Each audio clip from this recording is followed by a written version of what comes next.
je voudrais vous parler d'un texte étonnant.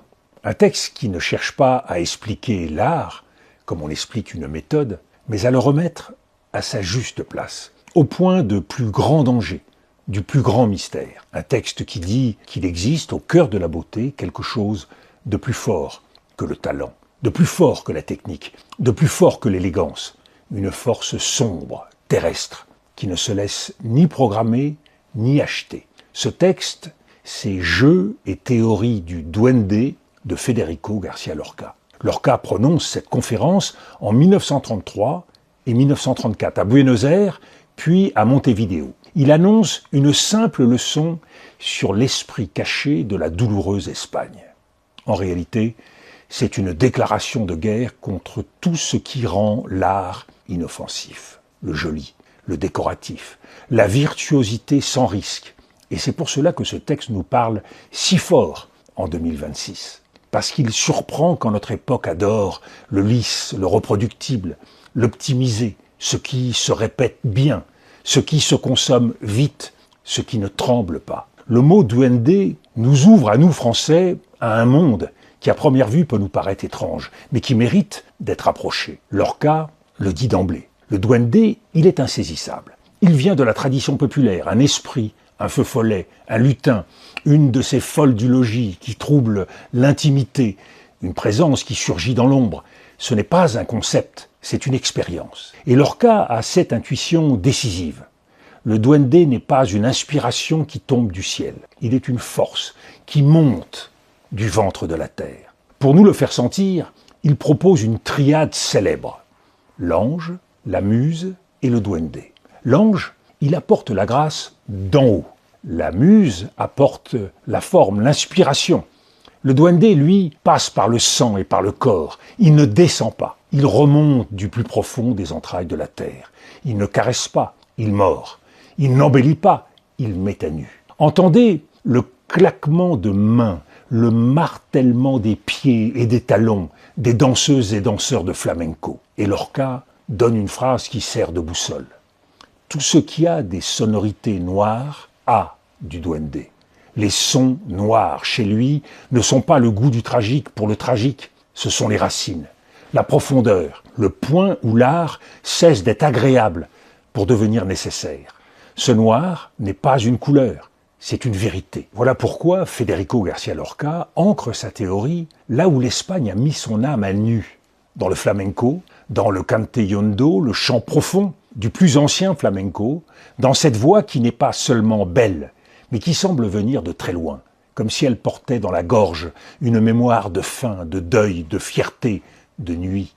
Il cite des maîtres, et il rapporte notamment l'avertissement du grand chanteur, Manuel Torre. On peut avoir une voix admirable, et pourtant ne point toucher si le duende ne surgit pas. Car le duende se reconnaît à une chose simple, il transforme l'exécution en événement. Tout à coup, ce n'est plus bien chanté, c'est vrai. La salle le sent, avant de le comprendre. Le silence change de densité, un frisson circule, et le cri « Olé !» n'est pas un applaudissement, c'est une reconnaissance, un réflexe du public qui dit « là », à ce moment-là, quelque chose de magique a passé. Lorca va plus loin. Il dit que le duende n'est pas un style, c'est un pouvoir, et même une lutte. Il rapporte cette image magnifique de précision. Le duende ne se loge pas dans la gorge, il remonte depuis la plante des pieds. Autrement dit, ce n'est pas seulement l'organe de la voix, c'est la présence entière, le corps engagé, l'artiste qui accepte de ne plus être protégé par sa technique. Et c'est là que la corrida intervient, non comme un spectacle de plus en plus souvent condamné, ni même comme un folklore, mais comme une métaphore radicale du duende. L'art du torero n'est pas une démonstration, c'est un risque. Il n'y a pas d'alibi. Il y a la proximité de la blessure et donc la nécessité d'être vrai.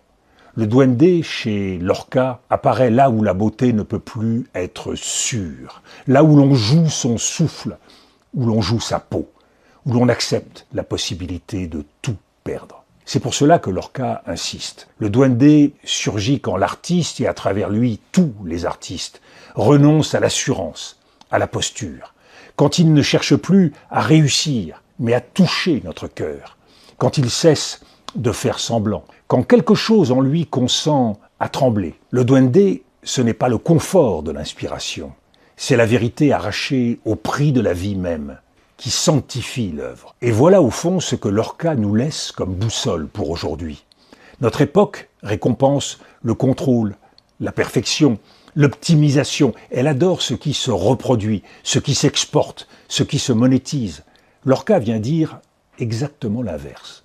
Ce qui compte, c'est précisément ce qui ne se garantit pas, ce qui ne s'obtient pas par méthode, ce qui demande de descendre sous la surface, loin des projecteurs. Ne confondons pas l'éclat avec la vérité. Ne confondons pas le talent avec la présence. Ne cherchons pas à éliminer l'ombre, car l'ombre, chez Lorca, c'est la profondeur. Au terme de cette conférence, Lorca ne nous laisse pas une théorie de plus. Il nous laisse une exigence. L'art véritable n'est pas un produit. C'est une rencontre, une lutte, un instant où la terre remonte dans la voix, dans le geste, dans la parole. Et pour donner à cette exigence une image qui la rend immédiatement visible, il suffit de franchir une autre porte sur la même terre d'Espagne, celle de Goya et de ses peintures noires, peintes sur les murs de la maison du sourd. Là, pas de consolation, pas d'ornement, une beauté sombre, nue, qui ne cherche pas à séduire, mais à révéler. Et au milieu de cette nuit, il y a la figure d'un chien qui surgit de la toile, en quelques touches sombres, dans un tourbillon d'ocre et de brun, une tête à demi engloutie, minuscule, le regard levé vers une présence invisible, sur un fond presque vide. C'est une leçon de duende à elle seule, une émotion sans explication, une vérité sans discours, une profondeur qui vous saisit avant que vous la compreniez, comme si, avant Lorca, Goya avait déjà trouvé ces sonorités noires, ce point où l'art cesse d'être spectacle et devient présence, une présence tremblante, humaine, irréductible.